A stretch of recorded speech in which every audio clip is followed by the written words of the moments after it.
While most restaurants are empty right now, some are still running, but they look a little different. It all happened really fast, as you know. We definitely didn't have any time to prepare. We sort of just winged it.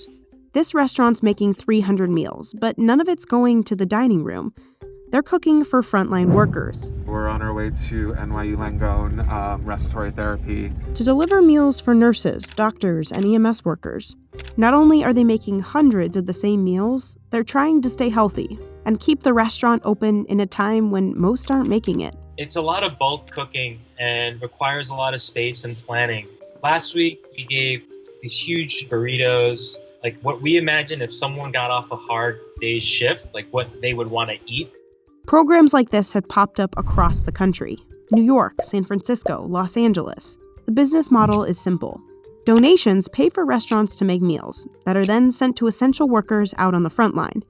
One nonprofit, Frontline Foods, has raised $5 million in donations so far. The night that the city mandated all the restaurants shut down, we decided to collect some money and send some frontline workers some full price meals from local restaurants. And then eventually that evolved into us starting a GoFundMe. We raised a lot of money really fast. Frontline Foods has partnered with 1,000 restaurants in 56 cities. So far, the organization has donated 400,000 meals. One of Frontline's partner restaurants is Blackbarn in New York City. We partnered up with Alana very early on in the pandemic, probably about a week and a half, almost 2 weeks after the city officially shut down. Another organization, Off Their Plate, has the same business model. Started in Boston, the organization has raised $4 million, and its 100 partner restaurants have made nearly 400,000 meals. Golden Diner in New York City was one of its first restaurant partnerships. It was a no-brainer. We get to do something that's socially and morally positive. On top of that, they would be helping support us as a business to bring back a lot of our staff. Golden Diner is a small shop and was able to keep on 90% of its staff thanks to Off Their Plate. They're more contributing to the payroll costs, which is top priority. Across town, Blackbarn is a huge restaurant. We had to furlough our entire team. Just 4 of Mike's 100-person staff stayed on to make meals for frontline workers, and their workday looks a little different. They're cooking during a pandemic, so obviously safety comes first. All employees have to bring a change of clothes. We also supply shirts and aprons. We also do daily temperature checks. Golden Diner sanitizes door handles every hour and has sanitizer buckets at each workstation. And Blackbarn employees wear gloves and masks while cooking. The week before we have to make the food, we get basically a call sheet of how many meals, where it's going, as in which hospital it's going to, and what time. So whether it's a lunch or dinner or breakfast meal. Both restaurants have to cater to food restrictions. Vegan, vegetarian. We had one hospital, I think Harlem Hospital, that had a lot of Muslim staff.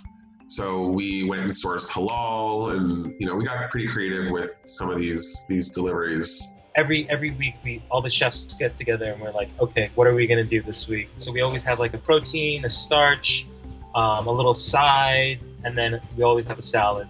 Frontline Food pays Blackbarn $20 per meal. Golden Diner gets $10 per meal from Off Their Plate. The chefs order ingredients from their same suppliers, but the cooking process has changed to accommodate so many meals. When you're cooking for 300 or 200, you sort of have to just do something where you can just get it hot and get it on a plate. Also, everything has to be made in bulk. Instead of using just one small rice cooker, now we cook rice in the oven in these large hotel pans. Remember, Blackbarn is big, so it's got the kitchen space. But Golden Diner had to convert its dining room into prep and packaging space. We'll just put all those tables together and we'll just plate all the food. Once everything's cooked, it's packaged up. Cartons are lined up and filled, one by one. We made sure that the meals could be either eaten cold or heated up. So what we would do is we would box them hot, but they would last long. They wouldn't have any issues holding. Then everything's labeled, each with the restaurant and dish's name. Finally, they're bagged and loaded up for delivery. Off Their Plate used to provide vans for delivery, but it got a bit too complicated. We actually put just a social media blast out asking if anyone would be interested in helping us out. And so now we have our own volunteer drivers. From the beginning, restaurants working with Frontline Foods needed to deliver their own meals.